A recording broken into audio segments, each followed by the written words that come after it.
জিব্বা দিয়া আল্লাহ আল্লাহ বলার অপরাধে জিব্বাটা টান দিয়া বেঈমানটা বাইর কইরা পেরাক মারছে জিব্বায়। পেরাক বুঝতেছেন কথা? জিব্বার মধ্যে পেরাক মারছে শুধু আল্লাহ বলার কারণে। বেলাল কৃতদাস হইয়া কালেমা ছাড়ে নাই। ইমানের পরীক্ষায় 5 ডিভিশনে পাশ করলো। বেলালে মারত আল্লাহ বলার অপরাধে, কিন্তু কেউ বাঁচাইতো না, কারণ সে তো একজনের অধীনে গোলাম।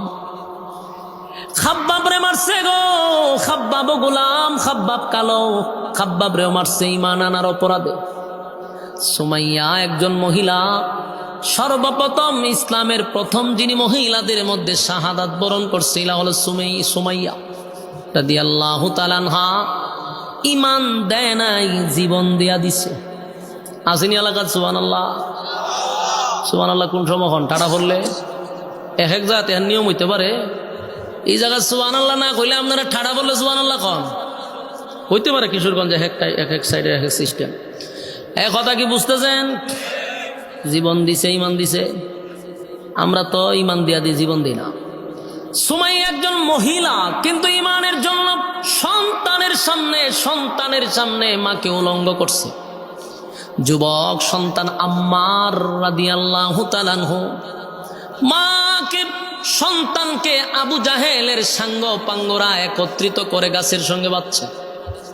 মার সামনে সন্তান রে উলঙ্গ করছে, সন্তানের সামনে মারে উলঙ্গ করছে।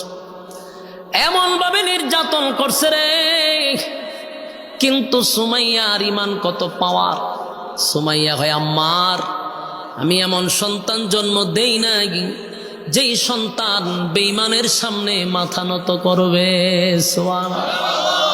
সন্তানের নসিহত করতেছে, জীবন দিবি কিন্তু ইমান দিবি না। জীবন গেলে জীবন পাবো, কিন্তু ইমান গেলে আর ইমান পাবো না।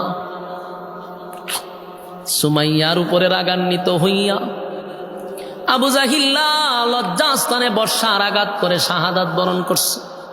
কিন্তু সুমাইয়া ইমানটা দেয় নাই। সুবহানাল্লাহ।